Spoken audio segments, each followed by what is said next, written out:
Hey there, everybody. How's it going? In case you're new to This Is Us Too, I just wanted to let you know that minutewithmary.com, it's a fantastic place to discover new makeup and skincare and unleash some new confidence for the new year. So all you need to do is search the hashtag minutewithmary on Facebook or any type of social media. You'll see what I'm talking about, and I would love for you to request to join my marvelous VIPs. Act in a way that'll make you smile when you're old and gray and lying under a pale pink nursing home blanket, thinking about the life you lived. You do that, you'll be the man your father wanted.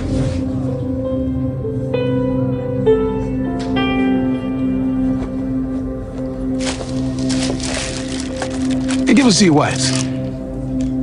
I got the last blueberry pie. Happy New Year, Mr. Pearson.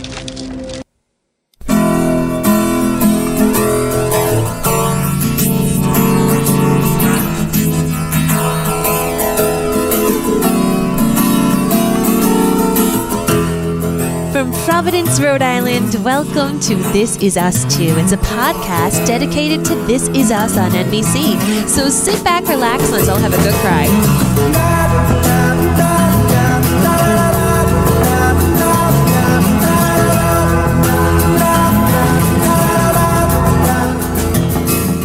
Hello, everybody. How's it going? Welcome back. My name's Mary Larson. My name's Blake, and I am... I'm so happy to be back. I'm so happy to be doing this podcast. I've legitimately missed This Is Us. I know, they're kind of like your family a little bit, you know? You just kind of get used to them, and you get used to their quirks and their personalities, and you want to know the latest and greatest in their life, and it feels weird not to go through the holidays with them. And one of the things that you, as a listener, don't necessarily know is that Mary and I podcasted about This Is Us 2 days a week straight from like March all the way till to the beginning of the season. November. We had it like timed out, so we were able to do 2 podcast episodes every week up until the season 3 premiere, and then we were doing once a week. Right. So like it's been a minute. This Is Us has been a big part of our life this year. For the past 6 months or whatever it is. Like it's been a legitimate part of our life. So the Pearsons have been in our household a little too often. So, and we've podcasted about it, we've talked about it. We have our group This Is Us Too on Facebook about it, where we were in there, and to have like a break for this long, it's been pretty incredible. So now we finally know what it's like for all of the This Is Us fans out there to have this break for so long, finally. And I'm happy to say that, you know, the Pearsons are back in our lives, and I'm happy to do this podcast because, again, like I said, I've missed the show. I've missed the family, and I quite like this show. I find it very entertaining. I know. And it's almost like being in that comfort zone again, almost. Oh, seriously, it just feels so good. Well, of course, in this show, in case you're new to This Is Us Too, we like to start things off with a personal story about how we might have connected or related to this episode. And this week, it's Blake's story. Yes. So there's a couple of things in here that I wanted to talk about. The first one is we actually watched the same exact New Year's Eve broadcast that all the Pearsons were watching. Probably tons of these people listening did as well. And I agree that Anderson Cooper is a hot man. He is an attractive man. Yes. I will totally agree with that. Silver Fox for show. And poor Andy Cohen with his hat. He was struggling. He was getting so wet, and he just wanted to wear his hood because he was cold and rainy. Right. What they're not showing you on the show is that poor Andy Cohen was like, it was raining like a mother out there, and he was putting his hoodie on, taking it off, and putting Anderson it on. Cooper's like, I'm a hardcore reporter. I don't need a hoodie. I've been through the trenches, and it was cute. And the other thing I want to talk about here too is, Beth talking to Randall about who he is and what he is capable of doing. And, you know, we can discuss the merits, of course, of this whole thing, and we will later on. But it reminded me of a conversation that Mary and I had a little while ago when, she was talking to me about the kind of person that I am and the person that I've become over the years, and whether it was because of depression or it was because of the things that we've been going through over the past number of years, of which have been a lot, by the way, between kids and financial things and moving and houses and work, and it's just been crazy.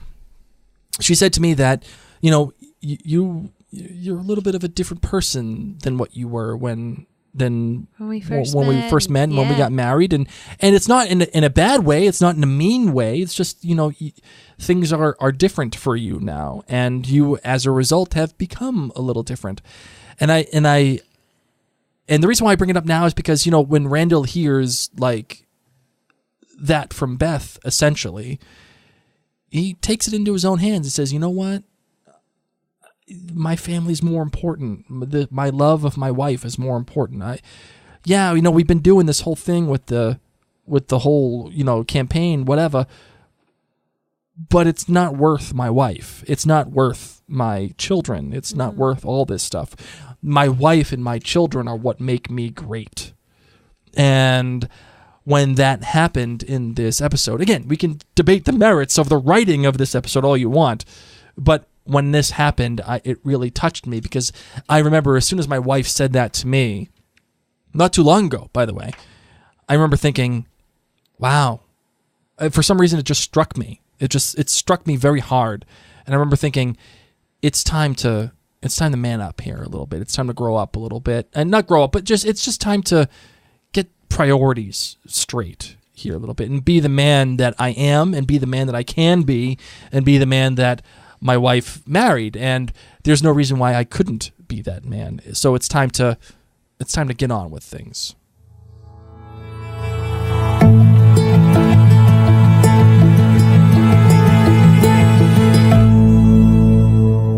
Tell me a little bit about this episode. The title was The Last 7 Weeks. I think it's fairly obvious what it's referring to. It was a framing device for the whole episode. Yep. It starts off at the end of the 7 weeks, and it replays back to the beginning of the 7 weeks and shows you everything in between. So smart. And it's actually kind of apropos, because it's been about 7 weeks since the last episode aired, obviously. So I think that was pretty smart. Catch that. The director was Roxanne Dawson. Roxanne. For those of you nerds out there, for you Star Trek nerds, you probably know that name. You don't have to put on that red light. That name should be familiar to you because she played B'Elanna Torres on Star Trek Voyager. Sure she did. You know what, Mary? You get this. Shame. Yep. You get the shame bell because you don't know who B'Elanna Torres is. Sure. She was a fantastic character on Star Trek Voyager. I bet she was. She's actually a veteran TV director as well. She has directed many fantastic shows, being between The Americans, The Deuce on HBO, House of Cards on Netflix, Bates Motel, The Good Wife, Caprica, run by one Ira Stephen Bear. Yeah. Lost. Hey. We have to go back, Kate. And actually a bunch of other television shows. She actually has 54 directing credits to her title. Stop. 54 credits. So she's a legitimate director. Yeah. And the writer was Laura Kinnar, who directed who wrote The Big Day, Vegas Baby, and she actually has served as a staff writer for season 3 of This Is Us. Cool. So this is her first real credit as a writer for season 3. Good. Of This Is Us. Marvin, what do you got for your lemonade rating? And I'm desperately waiting to hear what it is because you don't have one here in the document. I know, I don't. Mary and I share a Google document as we podcast, and usually we have all the answers right in front of us for the most part. Yeah. And I don't have one here. So our lemonade rating is on a scale of 1 to 5 lemonades, thanks to all the lovely lemonade references in season 1. 1 being terrible, 5 being this is downright delicious and amazing. And I'm going to give this episode a 4.2. Okay. This is low for you. It is. Mary is a serial 5 lemonade. Yes. And if you listen to our other podcast, Outlandercast, she is a serial 5 kilt raider. Yep. But here in This Is Us, she's a serial 5 lemonade raider. Yeah. Why are you giving this a 4.2, my darling? Nothing like nothing pushed me over the edge. Nothing gave me quite the feels that I was hoping for. Sure. And yeah, that's really it. All right, mine is a 4 lemonade rating, as you all know. For the most part, I'm a hard grader. And you know, Mary, you said something that was pretty thoughtful here, and I don't even think you realize you said it, which is it's kind of just a bunch of stuff happening here. Yeah. I mean, yeah, it's sweet that we get the hand-built Three River Stadium or whatever, but like there's kind of just a bunch of stuff happening. Yeah. It's a palate cleanser. It's a table setter, if you will. It catches you back up to snuff. This is where we were. These were the conflicts. Here's how everyone is emotionally feeling. Right. Here is where physically everyone is in the US of A. Yep. Yeah. It reestablished what you need to know, I think, moving forward for the rest of season 3, which is fine. It's fine. It's fine. It gets us where we need to be, but it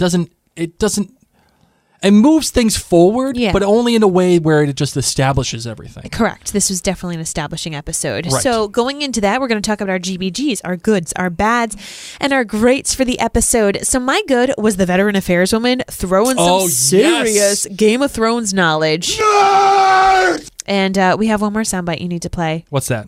Oh, yes, we do. Yeah. Wait, hold on. Where is it? I don't even know. That's the whole problem.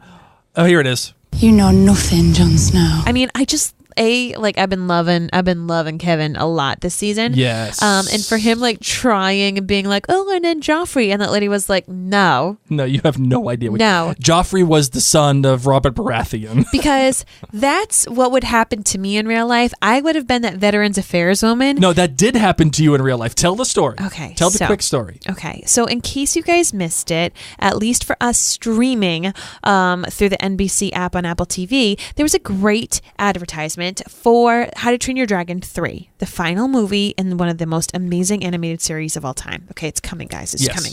So Blake and I were at Comic-Con. I know it's not my story time, but, it's story time Whatever. anyway. You know, it's the premiere. We're breaking all the rules. We were at Comic-Con. There New mainly York. for Outlander in New York.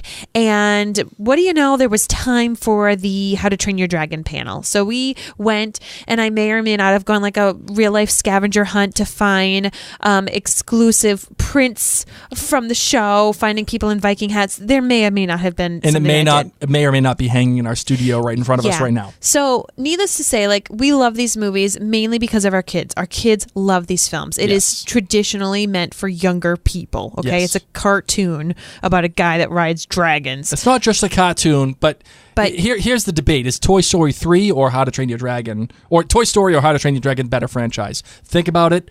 Just ruminate amongst yourselves. Anyway, so we're in this, because I found the scavenger hunt people with the Viking hats, we earned this like special meet and greet.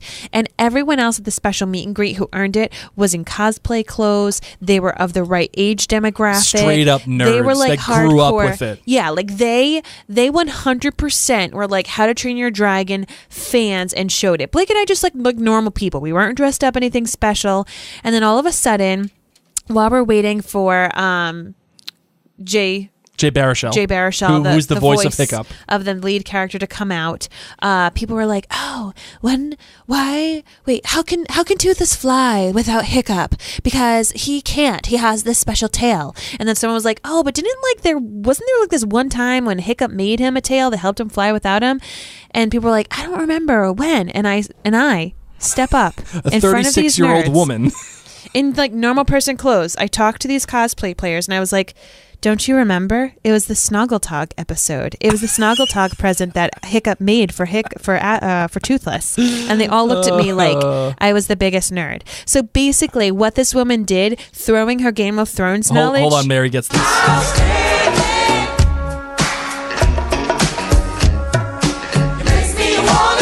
I just need you all to know that woman's my spirit animal. That's what I'm like when people talk about Outlander. That's what I'm like when people talk about This Is Us. When people talk about things that I really love and watch too much of, and they throw wrong, false information in, I throw it down just like this woman. No. Joffrey Baratheon was the son of the actual king. you know, and that's why he became Robert king. Baratheon, and that's why he was next in line. Even though Jaime is the real father, it has no bearing on why he was king. So that's my good. We just went off a complete derailment. It's okay. Anyway, my bad. It's the premiere. We're breaking all the rules. My bad for this episode is I don't know how I feel about Randall winning. Oh, and I feel like it's terrible of me. But the way that he acted when he got that phone call was kind of weird. I don't know if he was like pumped or if he was like, shoot, now I won. Because I know for me, when I did pageants growing up, when I did pageants in college, I like kind of wanted to win, but not really. Because if you get in second place, you get tons of money and you don't have to do the job. Right. You don't have to do anything with it. You just get all the notoriety and you're like, I did a good job. Give me my money. Now, granted, Randall wouldn't have gotten any money, but I just don't know if he's like really pumped about this. And I don't like the things that he said to Beth and the fight that they had and, the 7 weeks prior and everything. Like him being like, oh, I was happy as a stay-at-home dad. Randall, you had a flipping meltdown, okay? You weren't like, guess what, Beth? I'm going to be a stay-at-home dad. You had a straight-up mental breakdown, okay? You had to stay home, honey. You didn't have a job anymore. Okay, this wasn't like your life goal to be a stay-at-home daddy. You fell and then apart. while you are reprimanding Beth that she doesn't have any aspirations, I just don't like anything that's going on right now. And I'm a little nervous because Randall winning in a area in a district that is 2 hours away. This is the guy that said he'll come and shovel your snow. Yeah, this is not a good start for Randall. Working 2 hours away from his family. I've had friends who've worked in city councils. It's not an easy job. Not an easy job. Not fun. Blake's talked me out of it 3 times so far. Because I am Leslie Knope. You are Leslie Knope. / the veteran affairs woman. And Lorelai Gilmore. Anyway, my great Kevin. Yes, absolutely. Kevin. And dare I say, Zoe. Shame. No. Okay, here's why. Here is no. why. Here is why. Is Zoe the reason I've liked Kevin in this episode? Is Zoe the reason I've liked Kevin so much this season? Because I don't know. I didn't feel good about Kevin until season 3, like really, really good about Kevin until now. No, and you felt Zoe's good about been him in in the season picture. 2. Zoe's, I like when he started to get a little sober and like was helping out and was holding that hammer and like taking down the lawn stuff. That was really good. But I'm like really digging Kevin. Do you know what Zoe is? What? Not great, Bob. Well, this is the first episode I was okay with Zoe. Ugh. And I don't know if Zoe has made Kevin a better guy. Sorry. So I'm allergic between to that and John Stamos, I mean, that has the John Stamos with the Kevin. I was like, done. If you wanted to say the great was John Stamos in this episode, Yep. I would accept that. Okay, so not Zoe. No, I said my great is Kevin. Okay.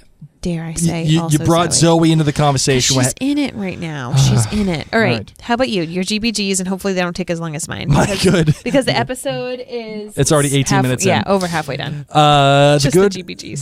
The good was the framing device of the Jack conversation with Randall. Oh my gosh. The fact that we had Jack in the season premiere, thank you, sweet baby Jesus. And it's funny because, it's almost like they know when and when not to put Jack in. Because I think the writers know. The writers know that our favorite character, I think on the whole, is Jack. The entire planet of characters. Right. I think they know that Jack is the man. And they know when to sprinkle him in, and they know when to take him out, and they know when to use him and when not to. And it takes you back to season 2 and that phenomenal run of episodes, the number 1 through number 3 episodes, right?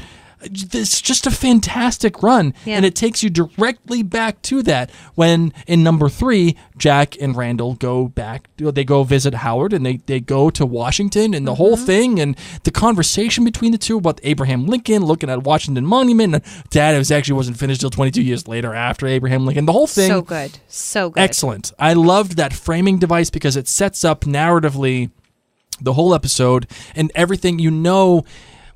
What Randall is going through on a thematic level based solely on that conversation. It's hitting you over the head, but I think that's a part of the DNA of This Is Us so far, where it's like it may be hitting you over the head, but it works. It works in a way that it's sentimental. Give me all the Jack. And I like that. The bad, Kevin going, I'm carrying pepper spray. Wait, what?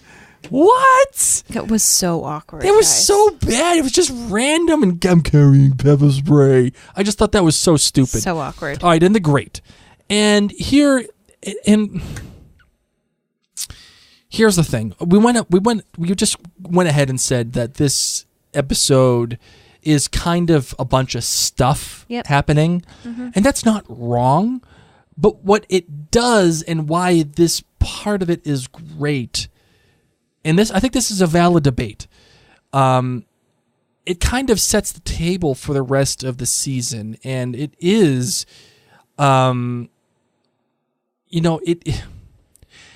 this was like a very typical This Is Us episode.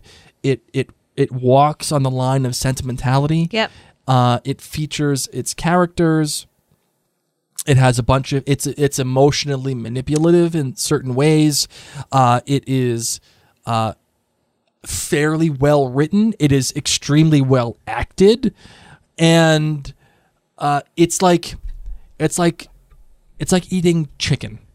This is the chicken of This Is Us. Okay. It's not filet. No. You're not lobster. You're not having king crab legs. No. Okay. No. This is the chicken. This is what you go. This is when you go to like a wedding and they give you the chicken dish. Yeah. It gives it gets the job done. Safe. It's safe. There's some seasoning on there, but it's not gonna blow your doors off. It gets you full and it allows you to dance. Okay. We got the chicken, and I kind of like chicken as a starter because it gives us a beginning place. Agreed. To start. For the rest, we got 8 more episodes. Oh, I'm sorry, we got 7 more episodes. It has to conclude the season 3 story within these 7 episodes.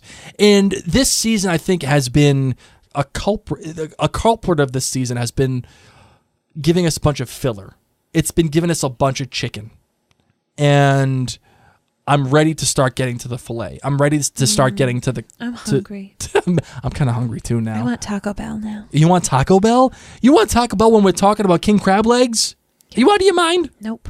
All right. Well, so that's... I kind of think it's great because it's a table setter. And it allows me to get back into it, and it gives me back into the world, and I'm ready. I'm ready for the rest of This Is Us. Okay. So are you ready for the big 3 feedback? You bet. Let's get it done. And we said, That's 3. Big 3? Big 3! God, just hearing his voice. I know. It's so good. I miss Jack. I miss Jack so much. We know we're getting him next episode, though, so it's okay. I know. Jody Bice gave this episode 4.6 lemonades. Her good was, even though I'm done with the councilman story, Randall won the election without using dirt. He won it because he busted his butt and proved himself. Proved he is a good man. You know, I will give Jody that. It's true. Yes. He didn't use the dirt. I would have absolutely used the dirt. Oh my God, it's because you're Slytherin. That's how it goes. Her bad is I'm You're still a not wizard, Harry. still not on the Zoe train. And her great is Toby recreating Three Rivers Stadium. OMG, Jack Pearson move right Absolutely there, a right? Jack Pearson On the move. preview for next week, the big 3 standing outside Nikki's trailer gave me goosebumps, and I felt intimidated. Can't wait till next week. Yes. Laura Botsford, what'd she have? Laura Botsford says the good was the reflective flashback. Oh, first of all, she gives it 5 kills. 5 kills. Nice. This is what happens when you have too many podcasts I at once. know. 5 lemonades. She says the reflective flashback conversations between Jack and Randall wove the story thread beautifully. Mm-hmm. Yes, what we say and do with our kids stays with them always. This same story voice not only spoke through Randall and his family, but Toby and Kate's search for their first unity as parents. You will be his favorite thing. Aw, that said it all. And even Zoe's barrier of boxes said volumes about her broken childhood. The bad, not a thing, not even a camera angle. It was perfectly filmed. And the great was the blueberry pie scene with, my with gosh. the Reverend. It is just those little seemingly Yes. insignificant moments of authentic conversation that can change everything. The Reverend stepped up, honoring and respecting each of the candidates' services and efforts. The look on their faces was just the best. Now that was surprising. And did anyone else want blueberry pie? Because I totally did. I freaking hate blueberry pie. You hate pie. No, I like pie. What? No. What kind I like of pie. No, I like you key don't. lime pie. That's pie. What other pie? Like Apple pie? fruit? You don't actually like apple pie? I like though. apple pie. I think apple pie is great. I'm picky about apple pie. Yeah. But I like apple pie. Okay. I'm all about the apple pie life. Okay. Can I just say that the writers absolutely listen to our podcast? They absolutely do. What makes There's you say no that? way that they don't. It's impossible because of John Stamos. Oh my gosh. Okay, elaborate. We're the ones. Actually, you were the one. Remember when they had? When Randall and Kevin had the dinner at the Chinese restaurant, and Randall and Kevin took Randall there to impress him. Yes. And we were like, and then we saw all the people seeing Kevin there, and they were like, Yes. "Oh my god!"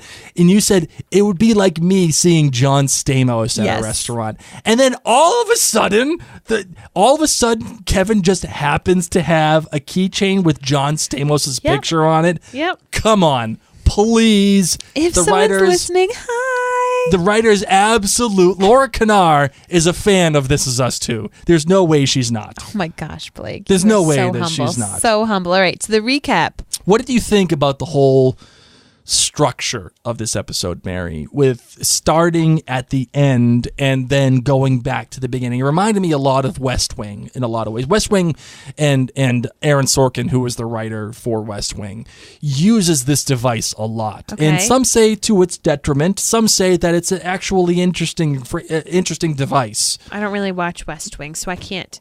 Yeah, you really- weren't as much of a nerd as I was back in college. Nope. But I either was way, a bigger but nerd. But you know exactly what I'm talking about, Because though. I didn't even have a television, Blake. No, you didn't. No, Okay. you didn't. I did.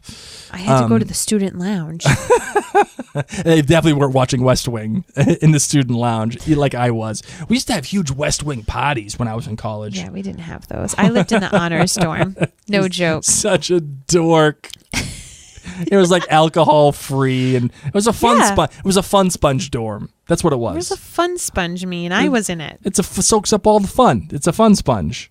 Listen, when I would come and hang out with my friends and bring the Dunkaroos, it was a party. Okay? It was a party up in here. So what did you think about this whole device here of starting at the end and then going to the beginning dug and it. showing us, because it's funny. It's like it's a different device. They've used it kind of here and there, and they used it to kind of trick you a little bit. When Randall says, this is the longest 7 weeks of my life, you think that Randall and Beth are still fighting, yet it's the opposite. And here was the real cheap move on this part, which was Kate crying, and That didn't sit well. that was a cheap move, in my opinion. It's meant to put you down a different direction, and it's the total opposite direction.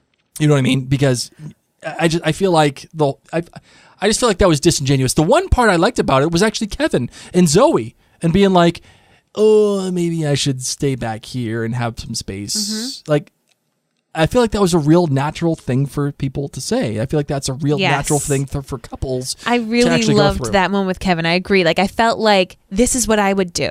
I would be like, hi, I'm awkward.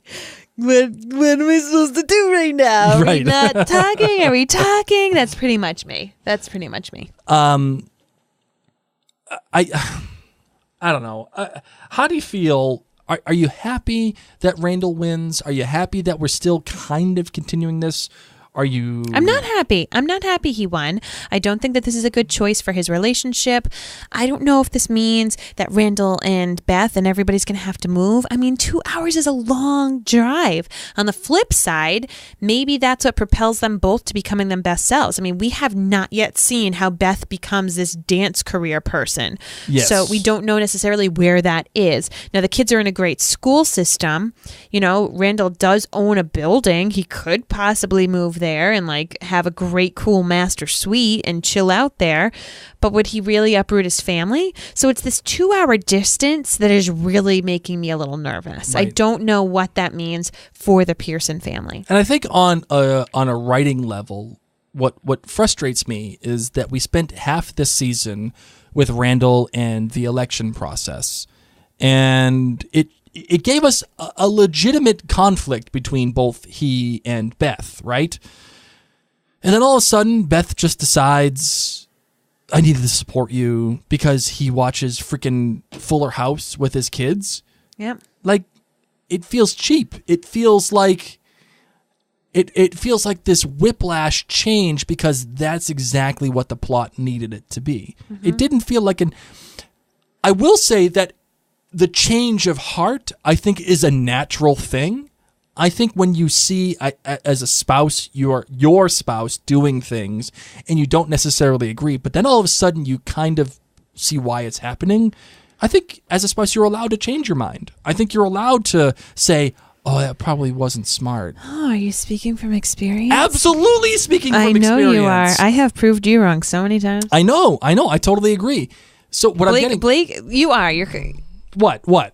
Just get it out now. You're not the best cheerleader for me for the first week/month of new endeavors. That's true. Yeah. I will totally You're agree like a with you. complete naysayer. At least Beth waited a little while, but Blake's like, I don't know if you should do this. And you want to know what it does, guys? What? Makes me want it even more. Like when I auditioned to be on TV, Blake was like, I don't know, babe, like this isn't your degree. I don't really know if this is a good idea for you. You're going to just be really disappointed. You're going to put in all this time. And I looked myself in the mirror. I said, you're going to win this goddamn thing.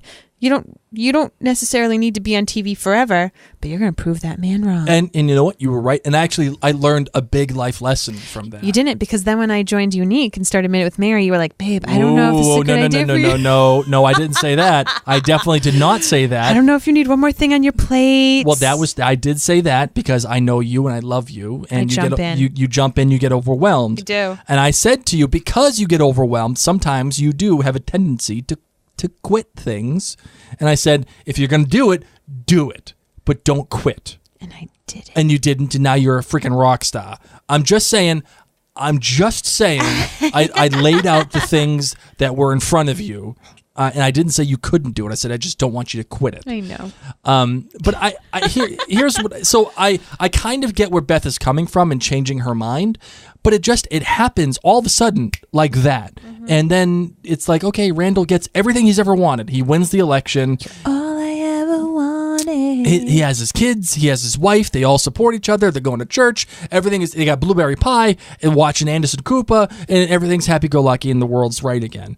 I feel like that's just cheap writing to me. I don't think it's cheap writing, because I think that this is just the tip of the iceberg. I think that this is setting things up for some major stuff. Like bad stuff. Change. I don't necessarily think if it's bad, but I just think it's change. Fair. Okay. We have to start to somehow get to the point where Beth ends up getting her passionate career. Fair. And also fair. That's going to be a big change. So. And I would say that starting them off reconciled, leading to that change is a decent arc. So it'll be interesting to see how it plays out. Kevin and Zoe.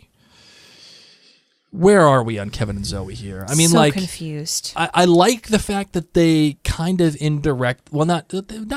indirectly discover that Jack knew there was Nikki, and Nikki was alive. The CK, the Clark Kent. I thought that was well written. I kind of like that. I like so that. good. And I think that's indicative on a lot of things, because Nikki calls Jack Superman, and Clark Kent is the human version of Superman, the man that is behind the cape. And is Superman the real person, or is Clark Kent the real person? Clark Kent's just the loser guy that works at the paper, whereas he's a loser. But what I'm saying is, like, he's the nerd boy. Yeah. And that's what Nikki was. He was the nerd boy. So to call himself Clark Kent in comparison to Jack's Superman, I think that's really cool. I like that a lot. But it just so happens that Kevin happens to have this postcard from his dad's stuff that apparently just made it out of the fire. No, Jack went in and grabbed some very important things during the fire. Remember, he had a pillowcase full of stuff. That's true. Photo albums and all those things. So in the video with Kate, so that was in his stuff. But I will say that I really like the idea that Jack knowing Nikki was alive is...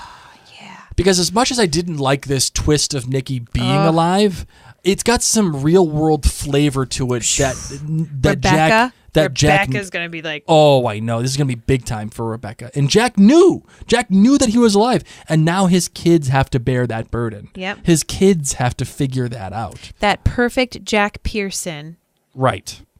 lied. Right. So I think, yeah, he lied. I mean, it is what it is. Yeah. And, I mean, he didn't, yeah, he lied because he said his brother was dead. Yeah. But there was this moment, too, when in the beginning of this episode, well, at the end of this episode, Randall's asking his dad, you want to go see your brother at the wall? And he's saying, no, it hurts too much. Yeah.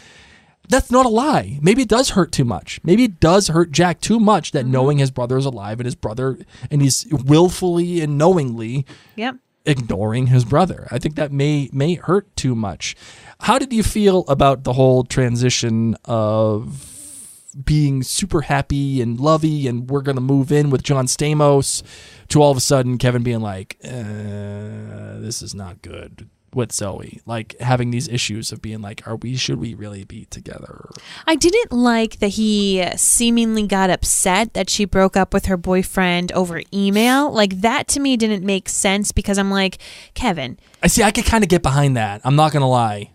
Really? Yeah, because That's why he got upset? yeah, because There's so much more to be upset with Zoe about. I know, but he's looking at all this stuff in his apartment, and she's like, and she breaks up with this dude over an email, and that Kevin does not have a good track record. That could easily happen to him. Very Kevin easily. is a cheater. Absolutely. He's an addict. He is not a perfect person. So to be there and be like, you broke up with your boyfriend over email, at least she sent him something. There are people who just drop off the face of the planet. Okay? Valid point. She did not feel comfortable to do it face to face. She didn't feel comfortable to do it over the phone. Is email the best way? No. But like, Kevin, you're no saint. Okay, buddy? You've done worse things. That's a valid point. I think that's fair. And I love Kevin right now. I love Kevin. I think Kevin is actually the best character on this show aside from Jack. I think the writers have season. I think the writers have made it a real point to give you multiple layers of Kevin. When are they going to help us love Kate a little more? Oh, because they're not doing a great job right now. Oh, Kate, how dare you? How are you? She just sells his stuff so nonchalantly, and she just comes up and says, "You have to sell all your toys." Goodbye. Like what? That? Like if you told no, and then she's just like, "Oh yeah, DNS, yeah." Then like, oh yeah, here it's donations. Yeah, you just give all this stuff away. I will give her credit for trying to buy all the stuff back and leveraging her pregnancy and her dad dying. Seriously. To work the kid to try to get all the stuff back. Yep. But I'm still not in love with Kate. I'm just not, and the writers haven't given me a whole ton to make me love Kate. I know. It'll come. I worry that because they've done it with Randall and they've done it with Kevin. Kevin, they've really worked on, and Kevin was, I'm not going to say a nothing character in season 1. He wasn't a nothing character, but there was nothing quite redeeming about Kevin. He just seemed like a spoiled little pretty boy who had chicks left and right, had a great body, had millions of dollars, and wore stupid hats inside. That was amazing. That was pretty amazing. But I'll tell you, since then the layering and the texture that they've given Kevin, I think it's made him. Here's a hot take for you. Ready? It's made him probably the most. It's made him the most textured character on This Is Us. Would you agree or would you disagree? Given all of his daddy issues, given his own self-esteem issues, his addiction. Along with Jack, because I feel like Jack is very, very textured. I would agree. All right. Anything else? Any final thoughts for this episode, my darling? No, I'm really excited to see where things go. I don't think that this was the most stellar episode, but I honestly think it would have been weird if it was. So I think that it set things in motion. It said, here are the things we're watching. We're watching Kate and Toby's pregnancy. It's moving along. It's moving along swimmingly. Yes. Rebecca and Miguel are still as nerdy and weird and cute. Y'all been sleeping on my boy Miguel. They're just precious as ever, and they're like sweet little ways. Although I will say it was cute when when Kate sends Randall the picture of the lime, and he's like, "Oh yeah, it looks like Kevin." Yes. So good. Good stuff. Good writing there. So I think they're setting things up, and I'm excited about that. And how much of a Jack Pearson move is getting this Three River Stadium built out of nothing just by So pitches? good. So good. How phenomenal. Yeah. And how is Kate paying for all of this? I don't know. So- Not the Adelagrams, They- I tell you what. All right. You ready for in or out? Yeah. What's it gonna be, McFly? Are you in or out? Okay. In or out?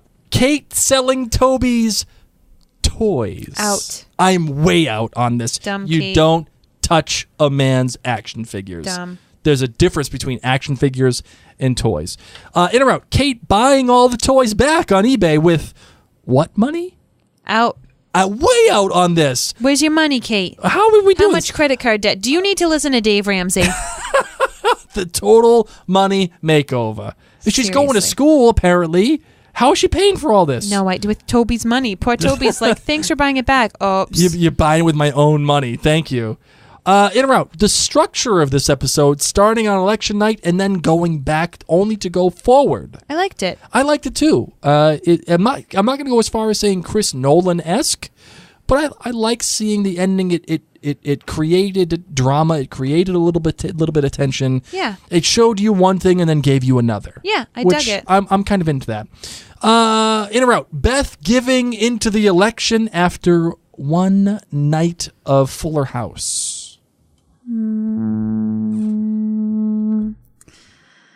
I don't know how I feel about Oh this. no, you gotta make a choice. In or out? In or out? Well, it wasn't one night. It of was Fuller basically House. one night. It was basically one night. He came home with the blueberry pie, Yes. and he had Fuller House. He was catching up on. But it was a few weeks. He was of him catching up on sleeping Christmas Inheritance. Yeah, but he had a few weeks on the couch. Yeah. So I don't feel like it's one night. One night and one morning. In or out? Come on, make a choice. No, I'm like in, I guess. Land the plane, Helen. Come on. I'm in. All right, you're in. All right. In or out? Randall throwing away the gossip on Saul Brown. In. I am way out. You use that. You always use that. Or you don't throw it out. You keep it in your back pocket. You're Slytherin, so that's how you roll. You're a wizard, Harry. All right, in or out? Randall winning the election. Out. I'm out too. I desperately want this whole election thing over. I'm glad that it's over. I wonder, since the election is over, now that Randall has an established job and he can just have the job, I wonder if it gets better from here. I hope so. In or out? Watching Fuller House with the girls. Oh, in. I'm totally Completes. in on that too. John Stamos. In again. or out? Fuller House or This Is Us, better TV show. Oh, This Is Us. So in or out? This Is Us being better. Yes. Okay. In or out? Jack being 100% aware that Nikki was alive and hid it from his family. I don't know. Out. You're out on it? I don't know. I don't know, man. I mean, in because it's making for good television now that Jack's dead. All right. In or out on asking. There's so many in and Oh, outs. I got two more. In or out asking an ex for a favor. What are you talking about? I'm talking about Zoe in the congressman. In. I'm way out. You don't ask an ex for Oh a my favor God, I've like asked that. ex for favors all the time. I know you have, and I've had lunch and dinner and hung out with your exes. It drove me freaking crazy. I almost asked one of them to play music for this show, and I still might. Oh my God. For this podcast. Oh my God. No, we're not doing that. We're not doing Original it. compositions. Don't care. We're not doing it. Freaking exes. I had to have dinner with Mary's ex. Oh my God, you act like it was I yesterday. actually had with two exes. I had dinner with. Drove me bananas. Oh, sorry. That's okay. All right, final one. This is the requisite question of all every right. episode. Okay. In or out on Zoe. Come on, let's go. I'm still out. I'm way out. I am so far. I couldn't be any more out on Zoe. But like I The obviously she's turnaround, in. the turnaround on her, just because like there's this. She's in. They wouldn't just have her out all of a sudden. He's had flukes and Floozies and Sophie, and she's in. This Is Us has in on her. I'm not saying that the writers are out on her. I'm saying I'm out on her. Zoe sucks. I love you, Kevin. Me. No. She hears one stupid speech from Randall, and all of a sudden she's like, oh, I push myself and you push me, and get out of here, dude. I was way more into what was the white ex-wife's name? Zoe, not Zoe. That's not Zoe. It was Sophie. Sophie? I was way more in on Sophie than Zoe. Zoe sucks. I'm out on Zoe. Okay. Are you ready for the? You got a hot take of the week? Sure. All right. What do you got? I think that the Pearsons are moving. What do you mean? I think that they're going to move closer to his district, if not into his district. Okay, all right, I get you. That would make more sense. Yeah. That would and Beth doesn't have a job. He doesn't got a job. His job is in Philadelphia. Why not move? Yep. That makes sense, and that would good. That would freshen things up for the Pearson clan. Yeah. All right, I'll give you that. Leave their like cushy, gated community where they feel a little out of place. Just because, remember how he was saying like, because of the William thing. God, I just feel like so uncomfortable and upset. But I love their house and I love their kitchen. The kitchen's it's a big phenomenal. part of me. I love the fridge in their kitchen. I want them. I mean, because that's not like an affluent community that they'd move to. I want them to still have a nice kitchen. All right, but that's why I'm saying he can make a master suite. All right, my hot take is this. We are absolutely going to get a Beth childhood episode, and we are going to learn about her dad and why she cried with Randall when he cordoned off the eucalyptus smell and all that other stuff. We're going to learn about the blueberry pie, how that all came about, and I couldn't be more happy about this. I absolutely want to know more about Beth. I absolutely want to know more about her dad, and I want to get some more background on Beth and why she is the way that she is. Yep. I think it's worthy of exploring. Marvin, are you ready to close this bad boy out? Yes, I am. Let's do it.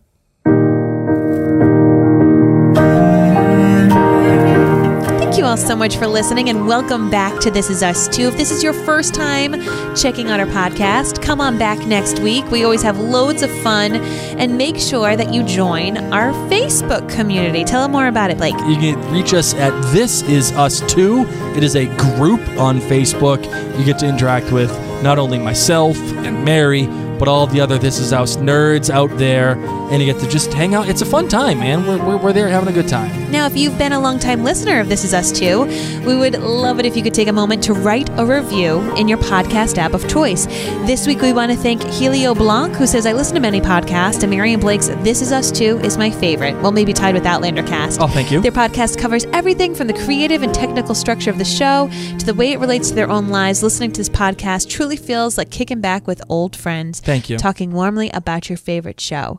So we want to thank you so much and thank everyone who's taken the time to write a review. As for now, my name's Mary. My name is Blake. And this is Us Too.